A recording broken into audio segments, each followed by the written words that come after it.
Shalom, selamat malam buat teman-teman dan rekan-rekan sekalian. Pada kesempatan malam hari ini kembali saya malam hari ini menyapa kita semua. Salam ngopi di rumah saja. Kita pada malam hari ini terus membahas perjalanan Filipus ketika menginjil di Samaria. Nah, ini saya akan coba bahas kelanjutannya dari konten sebelumnya. Jadi pada malam hari ini sebelum kita mulai, seperti biasa, saya sudah ditemani kopi saya. Malam hari ini saya ditemani cappuccino, racikan saya sendiri yang sederhana, tetapi cukup nikmat gitu ya untuk saya bisa nikmati. Dan sebelum saya mulai, saya seruput dulu kopinya.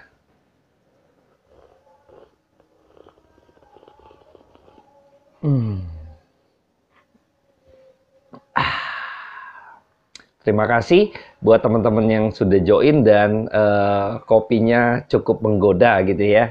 Oke, saya akan berdoa terlebih dahulu sebelum kita mulai. Bapa dalam surga, terima kasih buat malam hari ini. Kembali kami boleh mendapat kesempatan untuk mendengar kebenaran firman Tuhan. Hamba berdoa, minta pimpinan Tuhan, minta kuasa daripada Roh Kudus-Mu, agar kami semakin hari semakin mengenal kebenaran firman Tuhan di dalam kehidupan kami yang sementara ini, sehingga di dalam hidup kami yang sementara ini kami memperoleh hikmat dan memperoleh satu pimpinan daripada Roh Kudus, yaitu kebenaran firman Tuhan sendiri yang menggembalakan kehidupan kami. Terima kasih Bapa, kami mohon waktu ke depan kiranya Tuhan Yesus yang memberkati setiap perkataan hamba-Mu ini, sehingga kami yang mendengarkan, kami yang belajar, sama-sama kami memperoleh berkat daripada firman Tuhan. Dalam nama Tuhan Yesus Kristus, hamba berdoa dan mengucap syukur. Amin. Baik, saya akan bacakan terlebih dahulu di dalam kisah para Rasul 8 ayat 14 sampai ayatnya yang ke-25 ya. Saya akan bacakan buat setiap kita. Ketika rasul-rasul di Yerusalem mendengar bahwa tanah Samaria telah menerima firman Allah, mereka mengutus Petrus dan Yohanes ke situ. Setibanya di situ, kedua rasul itu berdoa supaya orang-orang Samaria itu beroleh Roh Kudus. Sebab Roh Kudus belum turun di atas seorang pun di antara mereka, karena mereka hanya dibaptis dalam nama Tuhan Yesus. Kemudian keduanya menumpangkan tangan di atas mereka, lalu mereka menerima Roh Kudus. Ketika Simon melihat bahwa pemberian Roh Kudus terjadi oleh karena rasul-rasul itu menumpangkan tangannya, ia menawarkan uang kepada mereka, serta berkata, "Berikanlah juga kepadaku kuasa itu supaya jika aku menumpangkan tanganku di atas seseorang, ia boleh menerima Roh Kudus." Tetapi Petrus berkata kepada, "Binasalah kiranya uangmu itu bersama dengan engkau, karena engkau menyangka bahwa engkau dapat membeli karunia Allah dengan uang. Tidak ada bagian atau hakmu dalam perkara ini, sebab hatimu tidak lurus di hadapan Allah. Jadi bertobatlah dari kejahatanmu ini dan berdoalah kepada Tuhan, supaya Ia mengampuni niat hatimu ini. Sebab kulihat bahwa hatimu telah seperti empedu yang pahit dan terjerat dalam kejahatan." Jawab Simon, "Hendaklah kamu berdoa untuk aku kepada Tuhan, supaya kepadaku jangan terjadi segala apa yang telah kau katakan itu." Setelah keduanya bersaksi dan memberitakan firman Tuhan, kembalilah mereka ke Yerusalem, dan dalam perjalanannya itu mereka memberitakan Injil dalam banyak kampung di Samaria. Nah, saya akan coba pecah gitu ya di beberapa bagian pada bagian ini gitu ya. Saya akan coba kita sama-sama ngulik sedikit-sedikit saja, tipis-tipis saja gitu ya, untuk kita sebagai orang kaum awam paling tidak mendapat satu benang merah gitu ya. Ada satu prinsip-prinsip yang penting di dalam kehidupan kekristenan kita, sehingga kita tahu bahwa pengajaran seperti apa, doktrin apa yang sesungguhnya sesuai dengan kebenaran firman Tuhan. Yang pertama mengenai penumpangan tangan oleh para rasul atau Petrus dan Yohanes di Samaria. Saya akan coba melihat bahwa Pada waktu itu rasul-rasul di Yerusalem mendengar bahwa ada satu kegerakan di tanah Samaria, yaitu penginjilan yang dilakukan Filipus itu ternyata membawa satu pertobatan besar, ada satu kegerakan yang besar yang terdengar gitu ya. Sudah mendengar firman Tuhan, sudah mendengar Injil, berita mengenai Kristus gitu ya sebagai juru selamat yang kemarin-kemarin juga sudah kita pernah bahas gitu ya. Dan akhirnya mereka kelompok rasul ini gitu ya mengutus Petrus dan Yohanes. Jadi Petrus tidak, ya ini balik lagi dalam kepemimpinan nih ya, ini Petrus juga bukan mentang-mentang seorang pemimpin gitu ya, karena kelompok rasul Petrus menjadi leadernya gitu ya. Tetapi di sini kita melihat bahwa dikatakan mereka mengutus Petrus dan Yohanes. Jadi ini hasil perundingan atau diskusi. Jadi ada satu kalau kita bilang hasil rapat gitu ya, meeting, akhirnya hasil meeting itu memutuskan Petrus dan Yohanes harus ke sana gitu ya. Nah, Petrus tidak mentang-mentang gitu ya. Wah, ini kerjaan saya, wah kan saya pemimpinnya, maka saya harus begini gitu kan, segala macam, tidak gitu ya. Kita melihat di sini bahwa Petrus tidak mencari popularitas gitu ya, tidak mencari popularitas. Nah, banyak kita tahu di dalam gereja-gereja ada oknum-oknum hamba Tuhan gitu ya. Kalau ada sesuatu yang penting, yang besar, kayaknya harus saya nih gitu kan, karena tanda petik mungkin secara berpolitik itu kita bilang berkampanye gitu ya. Jadi kalau ada event besar berkampanye dia gitu ya. Jadi harus dia gitu ya, menunjukkan dia dan lain sebagainya. Tetapi di sini tidak dengan Petrus ya. Petrus tidak seperti para politikus gitu ya yang berkampanye memanfaatkan event atau momentum, tidak gitu loh. Jadi mereka, jadi sekelompok rasul itu memutuskan untuk mengutus Petrus dan Yohanes ke Samaria, ke sana. Ya, jadi ini bagian daripada kita boleh sama-sama belajar. Jangan sampai gereja gitu ya, hamba Tuhan secara khusus itu memiliki agenda politik, tanda petik gitu ya. Ingin memiliki satu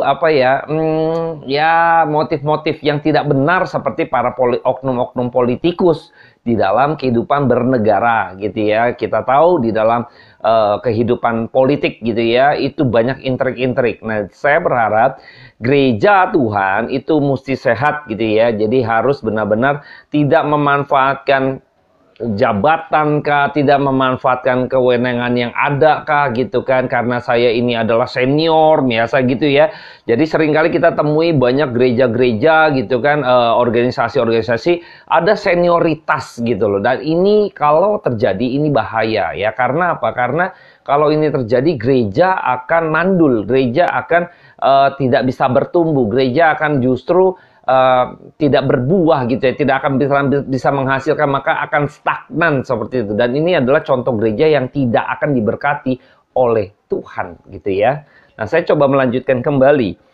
Setibanya di situ, kedua rasul itu berdoa. Jadi Petrus dan Yohanes yang berada di dalam perjalanan ke Samaria itu untuk mengunjungi Filipus karena ada kegerakan pertobatan yang besar di kota Samaria, maka dia mengunjungi lalu berdoa. Berdoa,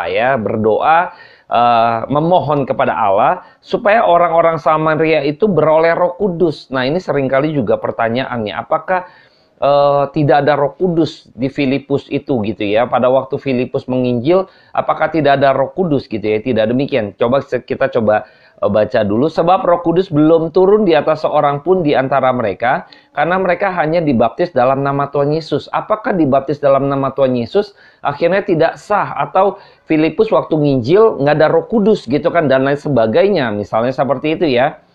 Kemudian kedua menumpangkan tangan di atas mereka, lalu mereka menerima Roh Kudus gitu ya. Nah, ini jangan diterjemahkan secara sepenggal-sepenggal gitu ya. Tadi jadi Petrus dan Yohanes, perwakilan dari rasul, dia mengunjungi Filipus di Samaria.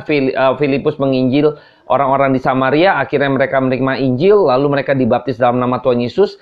Seakan-akan Roh Kudus itu akhirnya tidak nggak afdol karena nggak ada Roh Kudus. Nah, bagaimana mungkin orang berdosa bisa percaya kepada Yesus ya, manusia berdosa bisa percaya memberi diri dibaptis kalau tidak ada pekerjaan Roh Kudus, ya.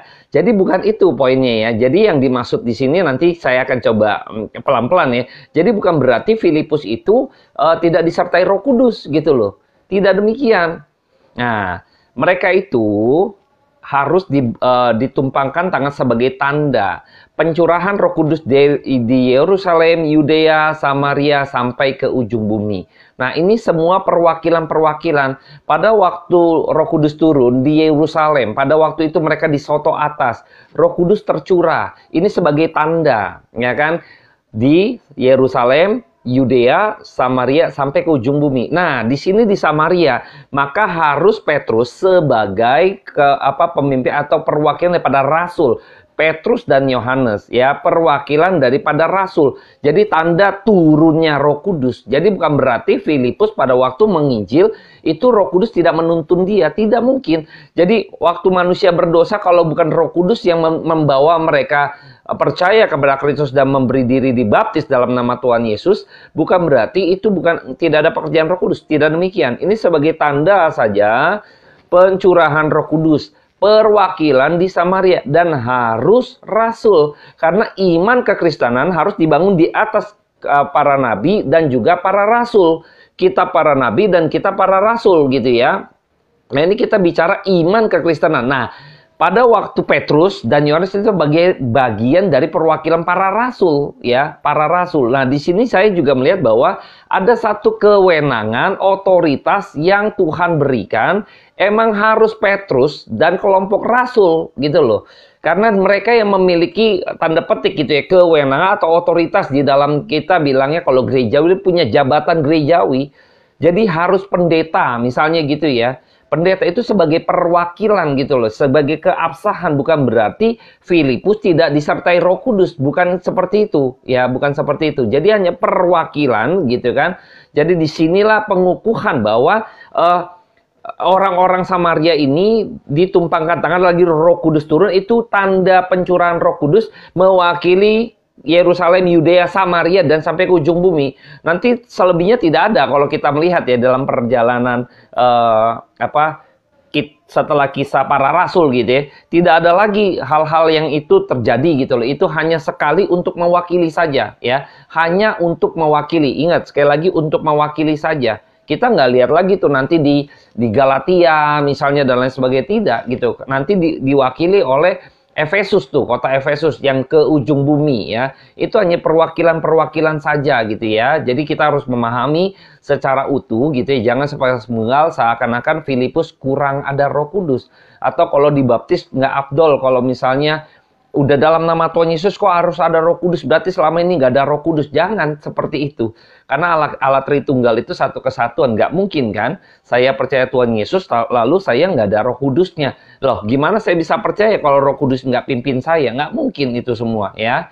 Jadi sekali lagi jangan dipenggal-penggal demikian ya. Jadi kita tahu bahwa ini perwakilan daripada rasul ya, sebagai kewenangan otoritas yang Tuhan berikan kepada mereka. Ya, maka mereka lah yang menumpangkan tangan sebagai perwakilan daripada otoritas yang Tuhan berikan kepada mereka, yaitu jabatan rasul ya, jabatan rasul. Nah, makanya kita nggak boleh sembarangan juga ya. Bukan berarti pada waktu Anda dan saya menginjil, nah ketika mereka mau dibaptis kan pendeta gitu ya, karena punya jabatan gerejawi, kita serahkan kepada pendeta gitu loh. Jangan sembarangan, wah kita baptis aja gitu kan kita juga punya kuasa Roh Kudus gitu kan dan sebagainya. Jadi kita main baptis saja padahal kita sendiri misalnya gitu kan nggak ngerti firman gitu kan. Konteksnya nggak begitu. Kalau dalam sesuatu, saya pernah ditanya, kalau dalam suatu kondisi, Pak Hengki katanya, kalau tidak ada pendeta bagaimana gitu kan, tidak ada penginjil, lalu kita sebagai kaum awam menginjil mereka segala macam, ya boleh gitu loh. Mereka percaya nggak harus pada waktu itu, kalau tidak ada mereka percaya nanti kita kukuhkan lagi di dalam gereja gitu loh. Kalau emang pedalaman dan tidak ada gereja, tidak ada pendeta segala macam, baptisan tidak menyelamatkan. Kita nggak harus membaptisnya juga nggak apa-apa, asal mereka percaya, mengerti, mengenal Kristus yang di dalam kebenaran firman Tuhan. That's it gitu loh. Ini sebagai penggambaran saja gitu ya. Nah saya apa ya, kita nggak usah terlalu berdebat di isu ini gitu ya, karena nanti kita harus gali secara mendalam kalau teman-teman mau gali ya. Tapi poinnya di sini adalah perwakilan dari pencurahan Roh Kudus di kota Samaria ya, hanya sekali untuk sampai selama-lamanya gitu ya. Jadi jangan dipenggal-penggal. Nah, saya lihat kunjungan daripada Petrus dan Yohanes ini, para rasul ini, dua orang ini, itu juga memberikan satu penghiburan, kekuatan bagi seorang penginjil Filipus. Ya, jadi Petrus datang bukan untuk merebut gitu loh, ya jiwa-jiwa tidak ya, tapi untuk memberikan kekuatan, ada satu penghiburan gitu kan, atas keberhasilan Injil itu disebarkan lalu diterima oleh orang-orang di Samaria. Lalu Petrus dan Yohanes datang bukan untuk merebut gembala merebut domba, tidak gitu, untuk menguatkan Filipus gitu loh. Sebagai penguatan bahwa seorang penginjil gitu kan akhirnya dapat kunjungan dari seorang rasul gitu ya. Dua orang rasul ini hanya memberikan penguatan gitu loh. Jadi ada penghiburan bahwa mereka Filipus ini nggak sendiri, ada orang-orang yang berbagian juga yang mau memberikan satu kehormatan buat mereka dengan kunjungan dua rasul ini kepada Filipus gitu loh. Tapi seringkali di dalam gereja saat ini gitu ya, seringkali justru tanda petik ya, politik di dalam lingkungan gereja itu begitu kental gitu ya. Seringkali justru orang-orang yang kelihatan misalnya ya, ada satu misalnya junior gitu ya, kelihatan begitu gencar segala macam, lalu yang senior ini seakan-akan takut posisinya itu diganti. Lalu yang ada di cut off, padahal yang baru ini, yang junior ini justru memiliki bibit bobot yang lebih bagus gitu loh. Karena terancam yang senior ini, maka dia coba untuk mencegah. Nah, orang-orang seperti oknum seperti itu, sebenarnya mereka adalah menjadi musuhnya Allah. Ya, jadi buat teman-teman yang berasa junior gitu kan, nggak usah berkecil hati. Karena apa? Kalau Anda dan saya secara junior atau penginjil belum jabatan apapun gitu kan, tetapi kalau kita lurus hati kita di hadapan Tuhan, kalau kita memiliki motivasi yang murni, saya percaya kegerakan yang Anda dan saya akan buat di dalam secara generasi mungkin junior, nggak usah khawatir. Kalau Tuhan pimpin, kalau Roh Kudus yang pimpin, justru oknum-oknum tersebut menjadi musuhnya Allah. Nggak usah khawatir, mereka yang lawan Tuhan kok, bukannya kita yang lawan Tuhan. Kita nggak perlu lawan, karena Tuhan yang akan lawan orang-orang seperti ini. Nah, sering kali kita melihat bahwa banyak gereja-gereja yang beberapa oknum hamba Tuhan yang senioritas ini nggak terlalu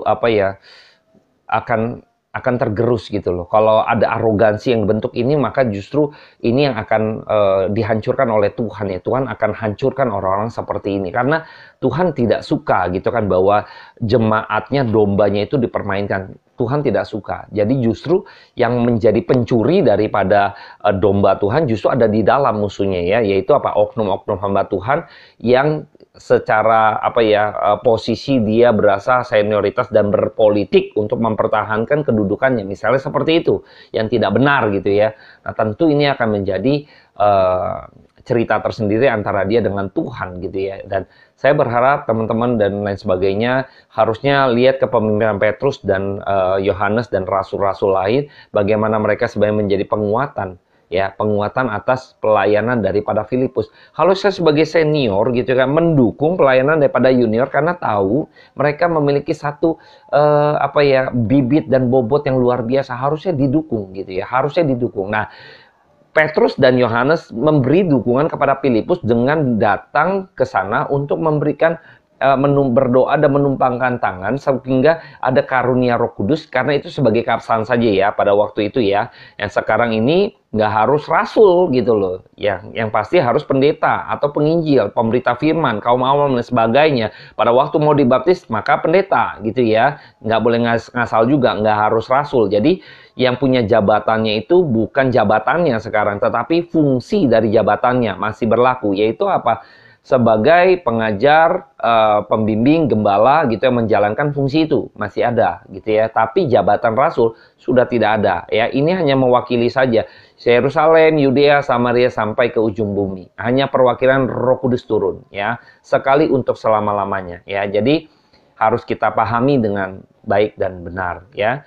Nah, Di bagian lainnya ini ada cerita menarik, kembali terselip cerita mengenai Simon ya, yang tukang sihir, ahli magic gitu ya, yang akhirnya terpesona dengan, ya dia pikir wah ini ada apa ya, magic baru gitu ya, yaitu Roh Kudus. Nah, kita coba melihat di bagian ini ya. Tetapi ayat ke-9 dulu, 19 dulu sebelum masuk ke 20.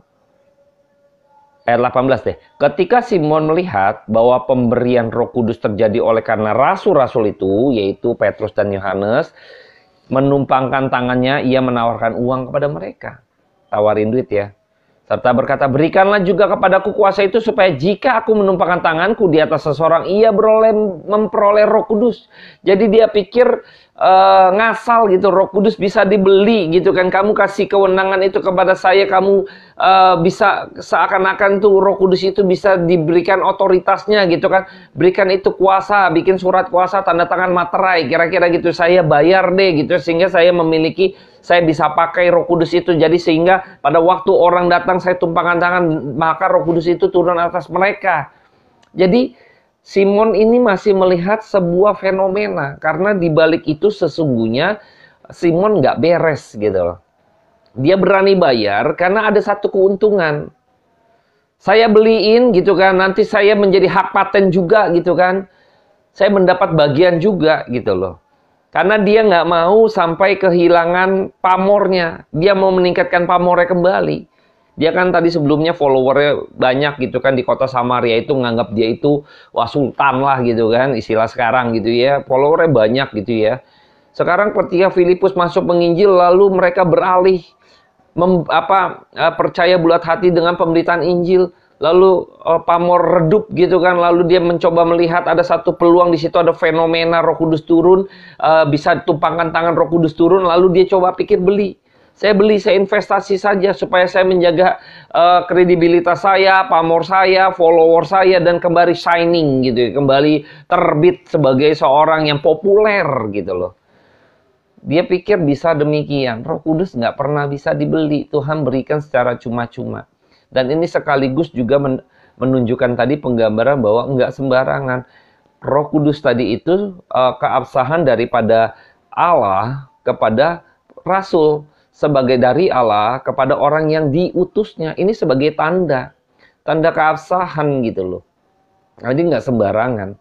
Maka kalau kita melihat bahwa justru sekarang ini karena kita tahu Roh Kudus itu tercurah bagi setiap kita, maka orang seringkali juga ada orang yang memanfaatkan seperti Simon. Jadi sepertinya ada hamba Tuhan yang memiliki tanda petik karunia tertentu di dalam pelayanannya, lalu dianggap gitu ya sebagai orang yang spesial lah, kira-kira gitu, hamba Tuhan spesial. Nah ini juga salah gitu ya. Jadi seringkali malah saya lihat jemaat yang terlalu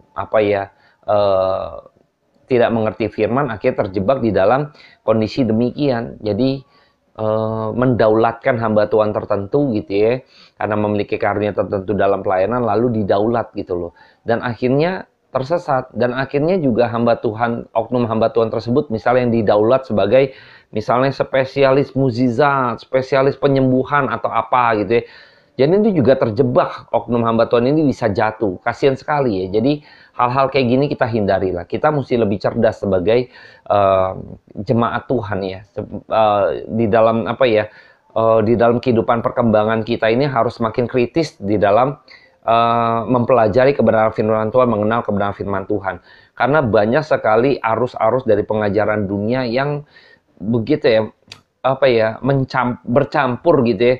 Jadi banyak ajaran kekristenan juga yang terkontaminasi, sehingga terjebak di dalam kasus-kasus tadi, politik spesialis tertentu mendaulatkan hamba Tuhan dan lain sebagainya, karena kekurangan akan pengertian firman Tuhan yang utuh. Ya, saya mengajak buat teman-teman kaum awam gitu ya, kritis lah untuk belajar, ya kritis untuk belajar. Nah, saya melihat lagi bahwa dengan demikian justru Petrus bisa melihat bahwa ada yang nggak beres dalam Simon. Padahal Simon sepertinya di konten sebelumnya gitu kan, saya ulang lagi, jadi Simon sendiri juga menjadi percaya dan sesudah dibaptis ia senantiasa bersama-sama dengan Filipus. Sebenarnya sudah dibaptis gitu loh. Sudah dibaptis dia. Terus ikut Filipus. Tetapi sesungguhnya dia waktu mengikuti Filipus dia mau coba korek-korek sebenarnya. Ada rahasia apa lain sebagainya. Tidak benar-benar sungguh-sungguh bertobat. Ya, di sini justru Petrus sebagai seorang rasul gitu ya, hamba Tuhan gitu ya. Ini menarik sekali, harus tegas. Petrus menegur dosa. Ya, kita lihat ya. Tetapi Petrus berkata kepadanya, binasalah kiranya uangmu itu bersama dengan engkau, karena engkau menyangka bahwa engkau dapat membeli karunia Allah dengan uang. Tidak ada bagian atau hakmu dalam perkara ini, sebab hatimu tidak lurus di hadapan Allah. Jadi jangan pikir gitu ya. Justru hamba Tuhan yang benar adalah hamba Tuhan yang berani menegur dosa. Petrus nggak mau pusing. Kamu siapa? Kamu salah. Kamu berdosa. Sekalipun sepertinya dia domba baru. Dia baru dibaptis. Ya kan? Dia follower baru kita. Jaga hatinya dia. Nanti dia terluka. Kalau dia terluka nanti dia nggak mau datang lagi ke gereja kita. Janganlah kita jaga hatinya gitu ya. Hamba Tuhan kalau kayak jaga hati gitu ya, nggak berani tegur dosa, itu bukan hamba Tuhan. Hamba setan namanya. Ya. Karena kan kalau setan kan nggak negur dosa ya, malah membiarkan dosa. Kalau bisa bertumbuh dosa itu. Nah itu sebenarnya hamba setan. Ya, hamba setan. Kalau hamba Tuhan pasti dia akan, justru seorang gembala akan memberitahu, itu salah. Gitu ya. Dia mengayomi ini yang benar. Maka ada ajakan, ya bukan berhenti hanya menuding gitu. Jadi kayak orang Farisi misalnya, tidak dengan Petrus. Coba kita nanti perhatikan ya. Jadi Petrus mengajak kembali, bertobatlah gitu ya. Hatimu gak lurus. Saya kutip saja di ayat yang ke 22. Jadi bertobatlah dari kejahatanmu ini dan berdoalah kepada Tuhan supaya Ia mengampuni niat hatimu ini. Sebab kulihat bahwa hatimu telah seperti empedu yang pahit dan terjerat dalam kejahatan. Nah, Petrus memiliki kepekaan rohani. Dia tegur dosa. Dia memiliki satu mata yang tajam, bisa melihat hatinya, niat yang jahat yang masih terjerat dalam dosa. Maka ajakan daripada Petrus, bertobatlah. Ketika dosa ditegur, menyatakan kesalahan daripada Simon, lalu Petrus mengajak dia untuk merangkul dia, bertobatlah. Saat seperti empedu terjerat, engkau masih dalam jaring, lepaskan itu. Engkau harus benar-benar sungguh-sungguh keluarkan itu. Di dalam niatmu yang jahat itu, keluarkan itu dan tinggalkan itu. Wah, ini tegas ya. Ini ketegasan yang luar biasa. Ada satu ketegasan yang menyatakan kesalahan, lalu ada satu ajakan yang hangat, lalu ada satu teguran yang keras dan diimbangi dengan kasih untuk apa? Untuk mengayomi dia supaya dia tidak terjerat di dalam dosa. Ya, ini keseimbangan yang luar biasa. Maka ini pemimpin, para hamba-hamba Tuhan, gembala harusnya memiliki pengertian yang baik terhadap pengertian firman Tuhan. Maka ini adalah seorang hamba Tuhan yang berani untuk menegur dosa gitu ya. Jemaat kalau nggak peduli dia ini orang kaya, dia sumbangan paling besar segala macam, ini seringkali terjadi. Kalau orang-orang yang berada gitu ya, nggak berani kita tegur. Kenapa? Karena ya takutlah nanti kas gereja kurang dan lain sebagainya. Ini sebenarnya yang jadi tuannya siapa gitu ya? Jemaat yang kaya tadi gitu atau Tuhan gitu loh. Nggak berani tegur ya. Nah, saya berharap kita tidak demikian sebagai hamba Tuhan ya. Jangan sampai kita menjadi hamba setan ya, yang menjadi membiarkan dosa beranak cucu gitu ya, bertumbuh subur gitu ya di tengah-tengah jemaat gitu ya. Jangan ya. Jadi saya berharap kita harus belajar banyak dari kejadian ini, dari bagaimana Petrus menegur Simon gitu ya. Nah, di bagian lainnya kita melihat juga bahwa akhirnya Simon meresponi, hendaklah kamu berdoa untuk aku kepada Tuhan, supaya kepadaku jangan kira terjadi segala apa yang telah kau katakan itu. Jangan sampai dia binasa. Dia berdoa, memohon kepada Petrus. Petrus sebagai seorang hamba Tuhan gembala, dia minta, doakan saya. sebagai seorang gembala. Tentu Petrus akan melayani dia gitu ya. Tetapi di dalam pelayanannya penggembalaan ini ya, gembala harus tegas ya, gembala harus mengayomi, gembala harus menuntun ya. Jangan sampai kipas-kipas gitu ya, santai-santai gitu kan. Oh ya nggak apa-apa gini, rangkul. Sebenarnya rangkul yang salah ya. Nah, ntar ini jadi bahannya buat sama Tuhan gitu ya. Jadi saya berharap kita kaum awam juga jangan sampai kita memiliki niat yang tidak lurus di hadapan Tuhan. Kita mohon kepada Tuhan agar benar-benar kita sungguh-sungguh bertobat. Jangan sudah dibaptis, kan banyak kayak gitu ya, kekristenan Kristen KTP ya. Jadi sudah dibaptis tapi hidupnya masih tidak lempeng. Hidupnya masih kocar-kacir, hidupnya masih sebenarnya berantakan, hidupnya masih nggak beres-beres.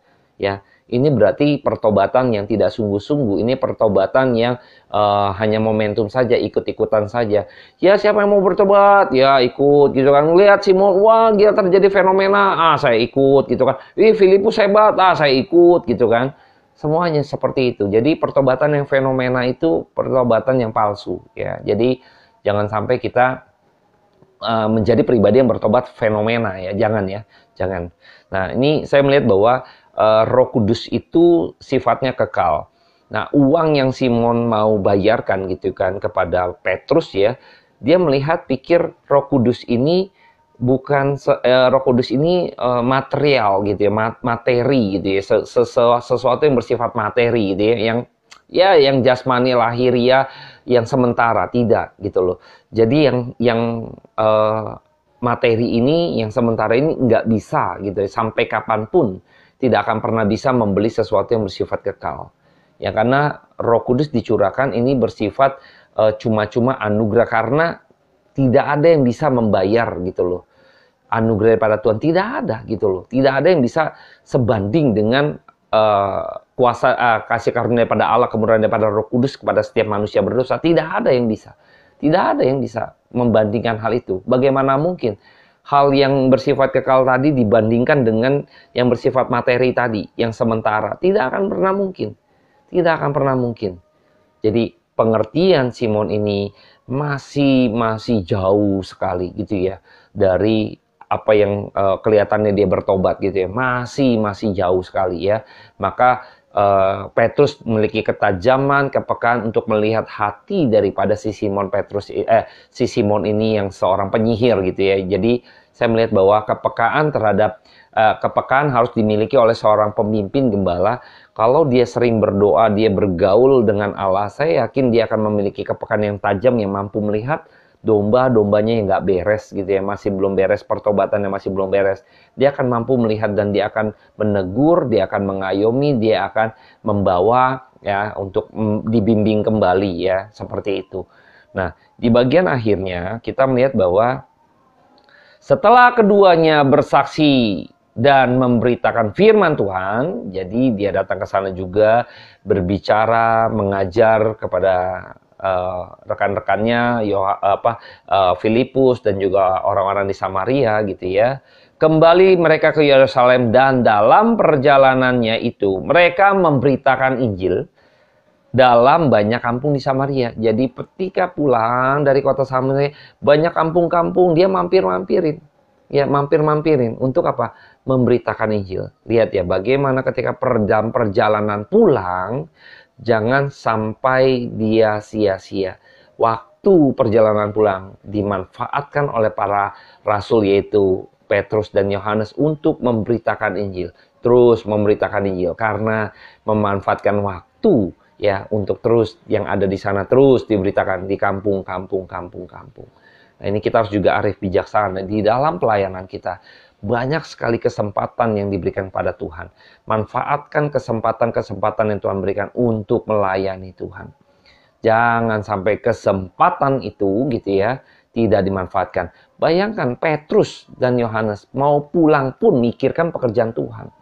Nggak langsung pulang, aduh udah capek nih gitu kan, udah melayani, udahlah kita pulang santai lah, aduh udah capek gitu kan. Tapi tidak, dia terus bekerja, menginjil, memberita Injil, memberita itu. Capek gak capek, mau pulang kok enaknya pulang, selesai, udah. Tapi tidak ya. Tapi kalau kita jalan-jalan gitu ya, misalnya kita tur gitu kan, Jawa Bali ya kan. Waktu nyampe Bali udah capek, balik dari Bali, balik ke Jakarta lagi, itu ngelewatin tuh. Mampir dulu ke Candi Borobudur, mampir dulu misalnya ke museum-museum gitu ya, mampir dulu ke waktu di Surabaya gitu kan, ke Malang misalnya, mampir-mampir dulu gitu ya, ke Jogja gitu kan, ke Candi Borobudur, Prambanan gitu kan, Solo, mampir-mampir tuh. Ya kita mau gitu ya dengan senang hati. Tapi seringkali dalam pelayanan Tuhan kita nggak pernah manfaatin. Seringkali kan kalau kita traveling, mumpung lagi di sini nih, mumpung lewat nih, yuk kita mampir gitu ya. Kita mau ya meluangkan waktu ya, meluangkan energi kita, bahkan kocek kita untuk beli souvenir dan lain sebagainya, atau nyobain makanan lain sebagainya, kulineran dan lain sebagainya, shopping lah lain sebagainya, itu nggak masalah gitu ya. Tetapi dalam pelayanan Tuhan, seringkali kita nggak jeli melihat kesempatan demi kesempatan di dalam satu frekuensi kesempatan atau momentum yang sama. Kita seringkali nggak manfaatkan itu dengan baik. Ya, nah dari pembelajaran malam hari ini kita bisa melihat bagaimana Petrus dan Yohanes melihat gitu ya, kesempatan di dalam satu satuan waktu, kurun waktu itu dia manfaatkan di dalam perjalanannya pulang. Dia mampir-mampir sana sini kampungnya untuk melayani pemberitaan Injil. Nah, ini yang harus kita miliki bagi para penginjil khususnya atau para hamba Tuhan ya. Pada malam hari ini saya sudahi, kiranya pembelajaran kita malam hari ini menjadi berkat bagi setiap kita. Saya akan berdoa untuk menutup kita malam hari ini. Bapa dalam surga, terima kasih buat kesempatan yang Tuhan berikan untuk kami boleh belajar firman Tuhan. Hamba berdoa mohon anugerah daripada Tuhan limpah atas kami. Biarlah anugerah Tuhan semakin hari semakin besar dalam kami, agar kami sesungguhnya boleh menikmati kebenaran firman Tuhan di dalam waktu-waktu kami Tuhan yang bersifat sementara ini. Tuhan tolong bimbing kami buat setiap rekan-rekan yang ada di rumah saja. Terima kasih Tuhan, kiranya damai sejahtera daripada Allah, sukacita daripada Kristus, dan penyertaan Roh Kudus turun atas setiap kami. Kami mengucap syukur. Amin. Terima kasih teman-teman yang sudah berbagian. Seruput dulu kopinya. Recovery malam hari ini. Tuhan Yesus memberkati.